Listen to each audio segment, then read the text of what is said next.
తీసుకొచ్చిన గీడ ఉన్నారు కదా జర్నలిస్టులు. ఇక మా జర్నలిస్టులకు సంబంధించి ప్లస్ చెప్తా మైనస్ చెప్తా. కదం దొక్కిన కలం సైనికులు హెడ్డింగ్ చూడండి, మంచిగా చూడండి, నేను మళ్ళీ చెప్తున్నా. ఇగో ఇది చూడుర్రి, కదం దొక్కిన కలం సైనికులు.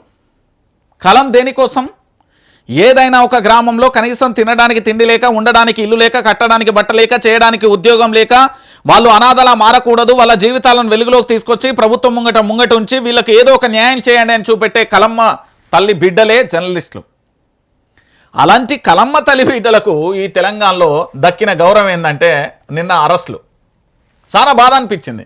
జర్నలిస్టులను చూస్తూ ఉంటే ఓ పక్కన బాధ అనిపిస్తున్నది, మరో పక్కన రందవుతున్నది. అయ్యో బిడ్డలు అలా ఏంది మీ కష్టం అనిపిస్తున్నది. ఈరోజు తెలంగాణకు సంబంధించిన అదేదో అక్రిడేషన్ కార్డు అనేది ఒకటి వచ్చింది. చాలా వరకు చాలామందికి ఇస్తారు.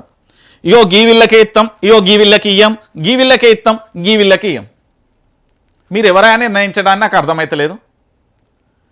ఈ తెలంగాణలో సమస్యల మీద పోరాటం చేస్తున్న ప్రతి ఒక్కరూ కూడా జర్నలిస్టులే. ఎస్, వాస్తవం ఇది. మీరు శాటిలైట్ సంస్థలలో చూడండి, రిపోర్టర్లకు డెస్క్లకు ఇస్తారట. మరి న్యూస్ ప్రజెంటర్లు ఏం చేసిళ్ళు?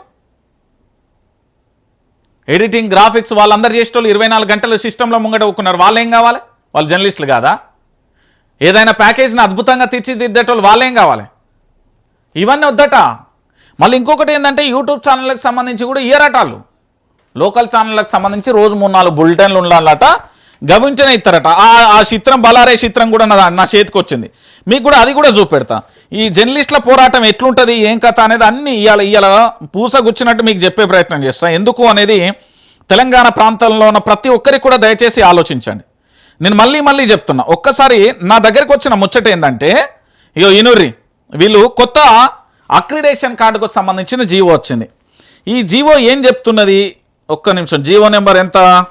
GO number 252. ఎన్నో తారీఖు ఇచ్చిల్లు ఇది? 22/12/2025. ఏమని ఇచ్చిల్లో ఒకసారి చెప్తా.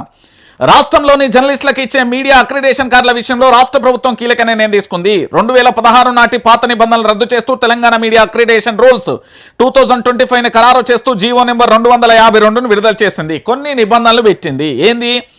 రాష్ట్ర స్థాయి, జిల్లా స్థాయి అక్రిడేషన్ల కమిటీల పదవి కాలం 2 ఏళ్లుగా నిర్ణయించారు. కొత్త కమిటీలు ఏర్పాటయ్యే వరకు పాత కమిటీలే కొనసాగుతాయి. Accreditation card, media card. Accreditation card ఇది ప్రభుత్వం సమాచారాన్ని సేకరించేందుకు రిపోర్టర్లుగా గుర్తింపుగా ఉపయోగపడుతుంది. మీడియా కార్డు డెస్క్ జర్నలిస్టులకు ఇచ్చే ఈ కార్డులు కేవలం ప్రభుత్వ సంక్షేమ పథకాల ప్రయోజనం పొందేందుకు వర్తిస్తాయి. మూడోది, డిజిటల్ మీడియాకు తొలిసారి నిబంధనలు. ఏందట? డిజిటల్ న్యూస్ మీడియాకు అక్రిడేషన్ కార్డు ఇవ్వాలనే సదరు వెబ్సైట్లకు గత 6 నెలల్లో నెలకు కనీసం 5 లక్షల మంది విజిటర్స్ ఉండాలి. రాష్ట్ర వ్యాప్తంగా డిజిటల్ మీడియా కేటగిరీలో గరిష్టంగా 10 కార్డులు మాత్రమే ఇస్తారు. Eligibility criteria ఏందట? న్యూస్ పేపర్లు కనీసం 2000 పత్రికలు పంపిణీ అవుతున్న దినపత్రికలకే అక్రిడేషన్ కార్డులు అర్హులు. రెండోది, శాటిలైట్ ఛానళ్లకు 50% వార్తా కంటెంట్ కలిగి ఉండాలి. లోకల్ కేబుళ్లలో రోజుకు కనీసం 3 బులెటిన్లు ఉండాలి. జర్నలిస్టుల అర్హత, స్టేట్ లెవెల్ అక్రిడేషన్ కార్డు కోసం డిగ్రీ అర్హత లేదా ఏదైనా అనుభవం 5 ఏళ్ల అనుభవం ఉండాలి. నియోజకవర్గ మండల స్థాయి రిపోర్టర్లకు ఇంటర్మీడియట్ అర్హత స్థాయికి సంబంధించి ఉండాలి. ఇక మిగతాది ఏదో అవసరం లేదు. ఇక అయిపోయింది. వీళ్ళ సవరణలు, వీళ్ళ ఆలోచనలు వీళ్ళకి అయిపోయినాయి. నేను చెప్తున్నా కదా, ఈరోజు తెలంగాణ రాష్ట్ర వ్యాప్తంగా తెలంగాణ ఉద్యమాన్ని అద్భుతంగా చిత్రీకరించి వాళ్ళ యాజమాన్యంతో గొడవబెట్టి అనేక మంది జర్నలిస్టులు పూర్తి స్థాయిలో నిర్విరామంగా పోరాటం చేసిందండి. ఈరోజు వాళ్ళు అడిగిన దాన్ని వాళ్ళు ఏం అడిగిల్లో, ఎందుకు అరెస్ట్ చేసిలో చూద్దాం. జర్నలిస్టులను చీల్స్తూ కాంగ్రెస్ ప్రభుత్వం తీసుకొచ్చిన జీవో 252పై జర్నలిస్టులు యుద్ధ బేరి మోగించారు.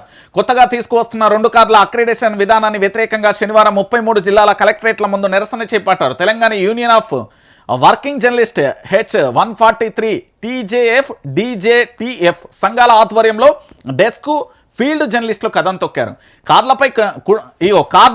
కార్డుల కుట్రపై కథం, విభజన రేఖలపై జర్నలిస్టుల ఆగ్రహ జ్వాలలు. 2 కార్డుల విధానం వద్దంటూ రాష్ట్ర వ్యాప్తంగా నిరసనలు. 33 కలెక్టరేట్ల ముట్టడి. హాజరైన డెస్క్ ఫీల్డ్ జర్నలిస్టులు. అక్రిడేషన్ల తొలగింపు దుర్మార్గం, జర్నలిస్టులపై నిర్బంధ నిరంకుశత్వానికి నిదర్శనం. అక్రమ అరెస్ట్లే కాంగ్రెస్ 7వ గ్యారంటీనా? బీఆర్ఎస్ వర్కింగ్ ప్రెసిడెంట్ కేటీఆర్ అంటూ కూడా చెప్పిన పరిస్థితి కనబడుతుంది. జర్నలిజం. ఈరోజు మా ముఖ్యమంత్రి యనుమల రేవంత్ రెడ్డి తెలుసు కదా, ఆయనకు ఒక 10 ఛానళ్ళు లేకపోతే ఆయన ముఖ్యమంత్రి అయ్యేటోడు కాదు. నేను చెప్తున్నా కదా, దాంట్లో అతి భయంకరంగా పోరాటం చేసింది నేను కూడా ఉన్నాను. ఈరోజు జర్నలిస్టులకు, యూట్యూబ్ ఛానళ్లకు అక్రిడేషన్ కార్డులు అంటే ఇయ్యనంటాడట. వాళ్ళ విధానం ఏందో, వాళ్ళ విధేందో, వాళ్ళ కథ ఏందో తెలుస్తలేదు. అరే అందరికీ అలా భయ్, తెలంగాణలో జర్నలిస్టులు చాలామంది ఉన్నారు. ఏం నిబంధనలు, ఎవరికి వచ్చిన నిబంధనలు అవి? రాష్ట్ర వ్యాప్తంగా ఏం నిబంధనలు పెడుతున్నారండి? అరే జర్నలిస్టులు అంటే ఏం తెలుసు వీళ్ళకి? ఏం తెలుసు అంటున్నా నేను. నిరంతరం వార్తలను సేకరించి దాన్ని ప్రజలకు పంపిణీ చేసే కార్యక్రమంలో భాగంగా ఎన్ని కష్టాలు ఆపసోపాలు పడతాడో తెలుసా వార్తను ప్రచురించే సమయంలో? అవన్నీ మనకెందుకు? జర్నలిస్టులను అరెస్టు చేస్తాం. జర్నలిస్టుల కలం జోలికి వచ్చిన ఏ ఒక్క ముఖ్యమంత్రి ఉన్నట్టుగా చరిత్రలో లేడు. అలా ఎన్టీఆర్ కాను మొదలు పెడతాను నేను.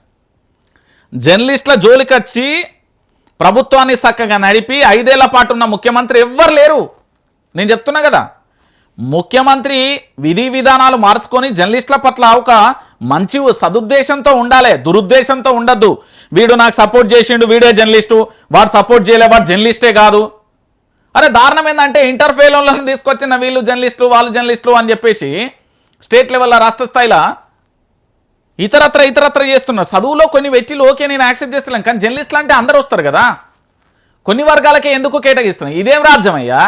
ఇదేం ప్రభుత్వం? ఇదేం నీతి? నాకు అర్థమైతలేదు. ఒక ఆఫీసులో 200 మంది స్టాఫ్ పని చేస్తారు, వాళ్ళందరూ జర్నలిస్టులు కదా? ఓన్లీ నీకు వార్తలు సేకరించి వార్తలను ప్రచురించేటోళ్ళే జర్నలిస్టులు, ఇక మిగతా వాళ్ళందరూ గొర్రెలమే. జర్నలిస్టులను అరెస్ట్ చేస్తే ఏమవుతుంది? కలం జోలికి వస్తే కథం ప్రభుత్వం ఎగిరిపోతుంది. అది అందరికీ తెలిసిన విషయమే. ఇక చూడు